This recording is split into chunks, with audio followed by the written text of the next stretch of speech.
Welcome to Divine Feminine Rising with Mez Delene.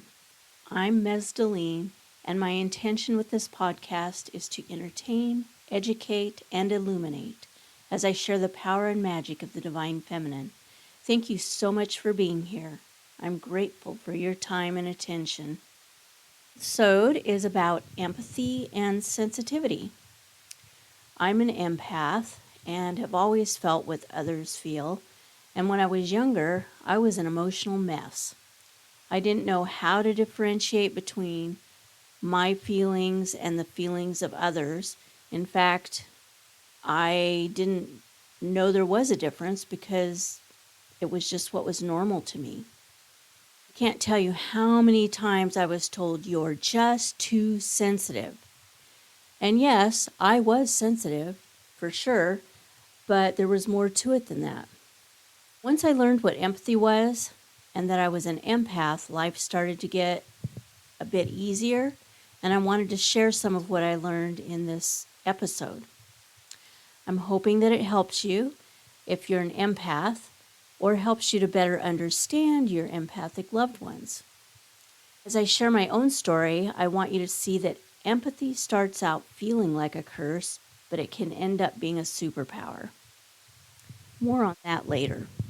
It was during my second marriage that I learned the term empathy. My husband was passive, aggressive, and abusive. The National Center for Domestic Violence says passive aggressive behavior is a hallmark of controlling and abusive relationships. But it's easy to become confused about what we mean by passive aggressive behavior and what it looks like. Passive aggressive is when someone is indirectly or covertly aggressive rather than being open and transparent about it. This was my husband, definitely covert. They hide their aggression behind smiles, sarcasm, and other snarky behavior. One example is when someone says they are fine while looking sulky. We can see clearly that they are not fine, and we're left to second guess what the problem is. It then goes on to list 7 signs of passive-aggressive behavior, which all fit what I was going through at the time. I did seek counseling, and what I learned was that I was an empath. And I could always feel when my husband was angry, despite his denial and his proclamations of being fine.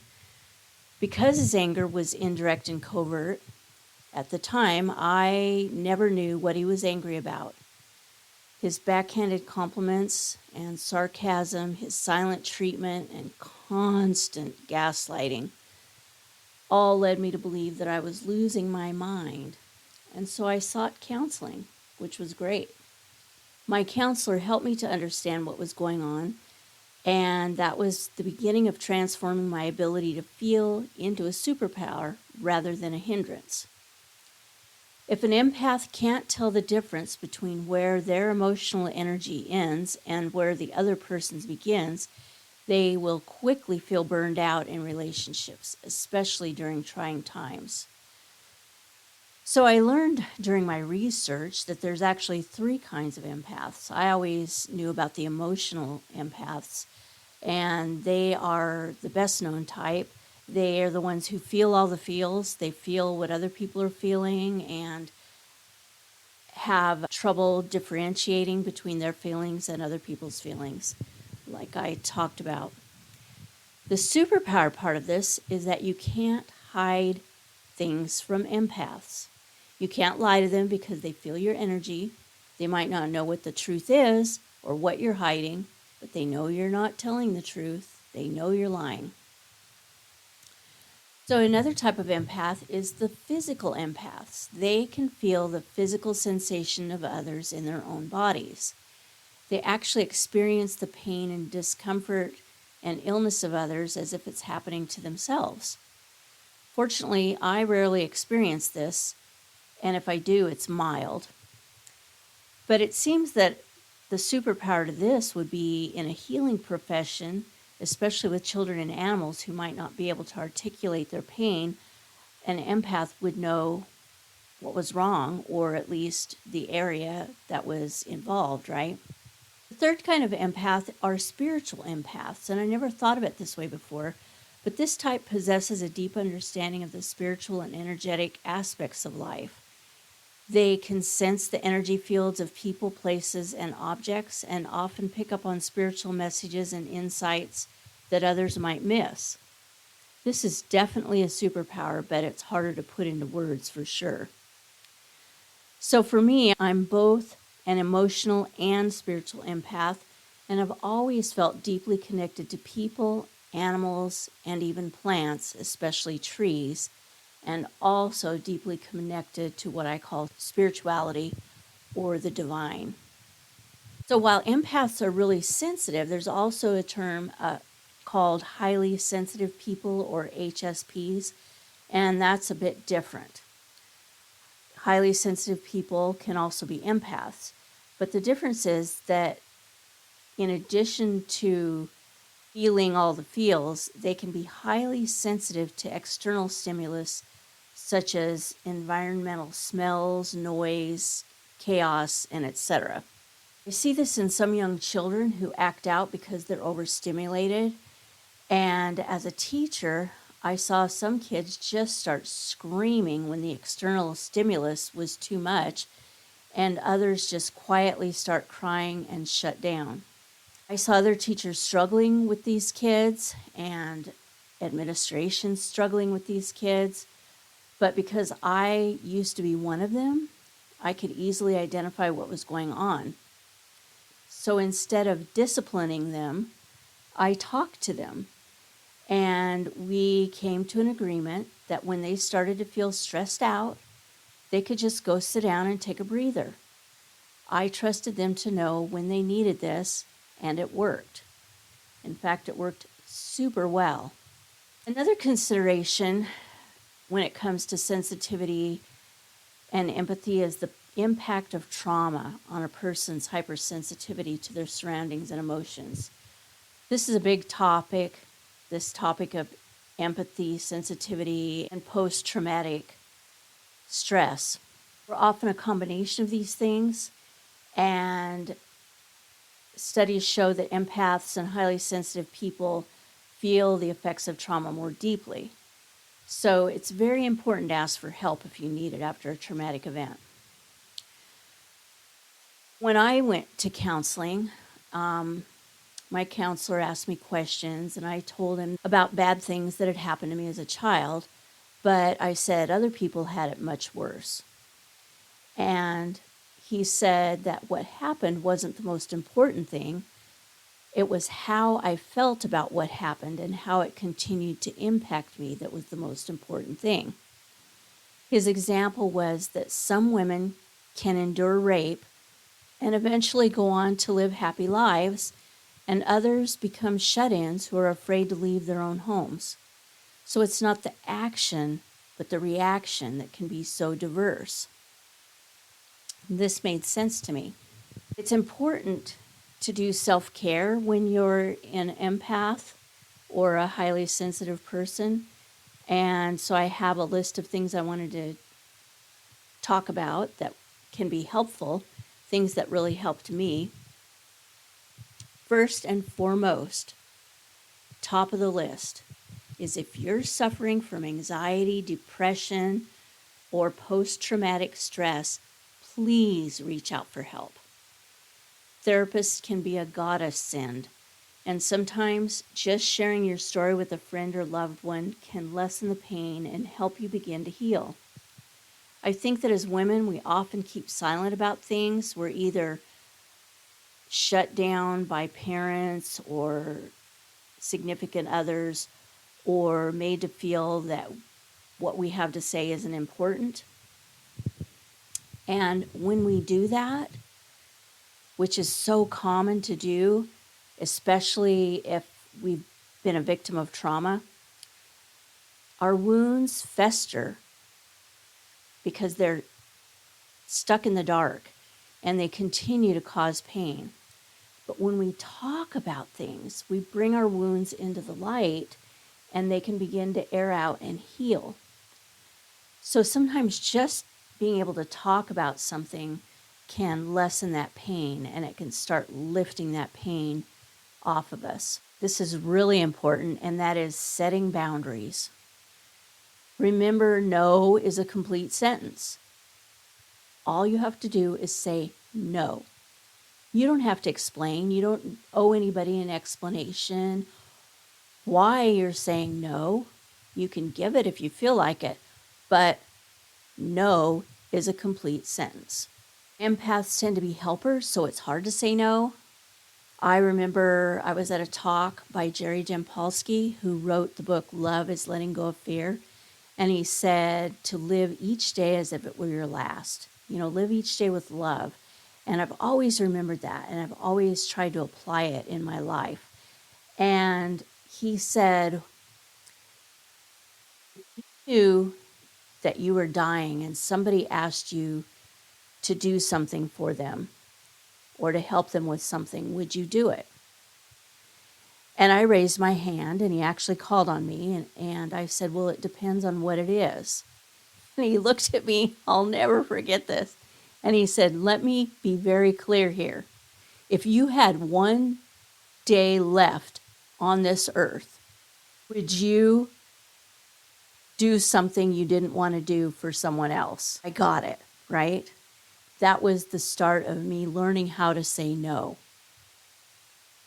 Because I had a tendency to take on way too much, and then I was stressed out, and I wasn't always able to follow through with all the things that I hadn't said no to. And then later in my life, I heard this. Every time you say yes to something that you don't want to do, something that doesn't feed your soul, you're saying no to something that does. Wow.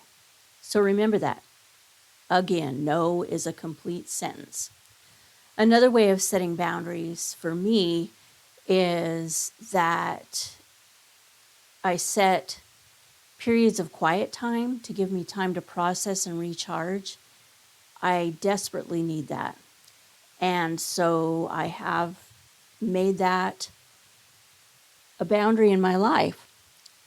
Sometimes I turn off the phone, sometimes I leave town. It just depends on how much stress I've been under and how much recharging I need. Mindfulness is another thing that really helps, especially meditation. Now, for me, meditation was always a struggle. I can't still my mind to save my life. I cannot shut off my mind. I am ADHD and my brain just kind of bounces around, and I would try and meditate and end up more stressed out instead of less stressed out. So what I found out is that meditation can be many things, not just sitting and quieting your mind. So I do sit and I close my eyes and I focus on my breathing. And instead of trying to just quiet my mind, I imagine a scenario. I might walk on the beach in my mind, or listen to the ocean waves, or walk through the forest, something like that, where I'm kind of doing a visualization. And that really helps a lot. Another thing I discovered was there's such a thing called walking meditations. And this is something that I do in nature, which brings me to the next thing that helps, and that's nature. It's calming and rejuvenating to spend time in nature. I suggest silencing your phone for periods of time to give yourself that ultimate quality time without interruption. But you don't have to. Sometimes just being in nature is enough, right? Just walking through the trees in a park, around, water, a lake, the ocean. For me, I live near the ocean, so I'm pretty lucky. I can walk on the beach and have that double juiciness of the sand under my feet and the sound of the waves coming in and out. Another thing that helps is creative activities. That can really help you recharge your energy. If you like to craft or paint or write, that's all really helpful. It helps you get your emotions out. For me, it's writing. I mean, I craft and I do art too, but the thing that really helps me is writing. I keep a journal that hopefully no one else will ever see, right? And I write my emotions down in this journal. And the reality is that when I'm upset, I write a lot more than when I'm happy. And the reason for that is because as I'm writing down my emotions of being upset, being depressed, being confused, or whatever's going on in my life, I start to feel better. It's like I'm getting them out of my body and onto the paper, and it works. I recommend it. Another thing that's critically important is to take care of your physical health by eating healthy, getting enough sleep, and exercising. Because, everything is connected, body, mind, spirit, it's all connected. So if your body is deprived or ill, you don't feel so good emotionally. And if you're emotionally distressed, it can cause you to not feel good physically too. I use visualization as a method to protect my energy when I go out in the world. And I wanted to share that with you because I've shared it a lot and people find it helpful. I imagine surrounding myself with a bubble of light, and I can make that bubble as big or as small as I want. Usually it's just a few feet out from my body. And if I'm going into a particularly stressful situation where I know there might be some negative emotions going on, I imagine mirrors on the outside of my bubble. That way, if people send negative energy my way, it bounces back at them. When I create this bubble, I ask that I be shielded and protected and to only allow love and light through the shield. It's a little more complex than that. It's like saying a prayer, and we all pray differently. We all ask differently. So use your own words with that, and it will really help you. For me, it helped me to learn detachment. This is a super important ingredient to using empathy as a superpower. And why is that, you might wonder? Feel another person's pain along with them, which empaths do. We feel other people's pain. But if we don't stay detached, we fall into that pain with them. And it's like we both fall into a deep hole. And so empaths want to help other people, but we can't lift them out of the hole if we're down in the hole with them, right? If we're feeling their pain too, then we both need help. So detachment allows us to feel their pain, but not fall into it with them. I don't know if this makes sense, but I can feel other people's pain. I'm aware of it, but I feel it as their pain. I don't take it on as my own pain, which is what I used to do before I understood this detachment thing. I would feel their pain, and then their pain would become my pain too. Detachment means that I feel their pain, but I separate my own feelings from theirs so that I can be there for them emotionally and help them overcome their pain. So another aspect of empathic superpower is that empaths are usually very highly intuitive. We feel things that others don't feel and know things that other people don't know. So the better we're able to tell the difference between our emotions and those of others, the more energetically we can connect to our own feelings and to the divine or to spirit. So over my lifetime, I've been told by many people that I'm psychic. And I don't believe I'm psychic, but I am highly intuitive. And I feel both the seen and the unseen. I believe that my empathy and intuition give me a strong connection and understanding of the divine feminine, for instance. Research shows that women are more deeply empathetic than men, and many cultures believe that women are naturally connected to the divine, whereas men have to study hard and work at having a spiritual connection. It feels like these two things might be connected, but I'm not a scientist. What I know is that I feel very spiritually connected, and I'm also an empath. So the most important thing is to learn to believe in your ability and that you know what is true because you're more energetically connected as an empath and as an intuitive.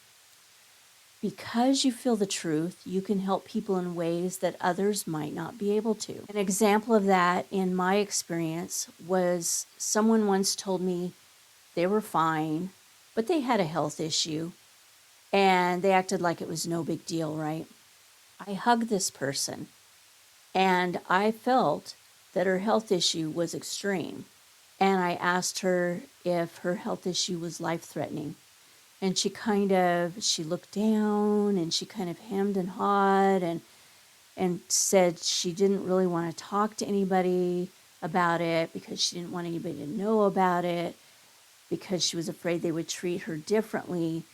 And then she confessed that indeed she had a life-threatening health issue. And she asked me to keep it confidential, which of course I did. This woman was actually dying, and because I felt that when I hugged her and I asked her about it, she told me what was going on, which brought it into the light and gave her a sense of relief. I could see it. It was like a release for her to tell me about it.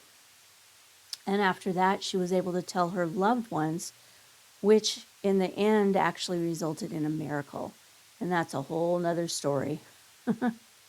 So being an empath or a highly sensitive person, or both, can be hard, but it's also a blessing. It can be hard to feel all the feels, whether it's a person in pain, a room full of stressed out people, or a crying baby. But the blessing is that because you feel them, you can connect with them on a deep level and help them to know that you understand them and can help them. It is indeed a superpower. Thank you for joining me today. My mission is to help bring back the balance of the divine feminine to spirituality.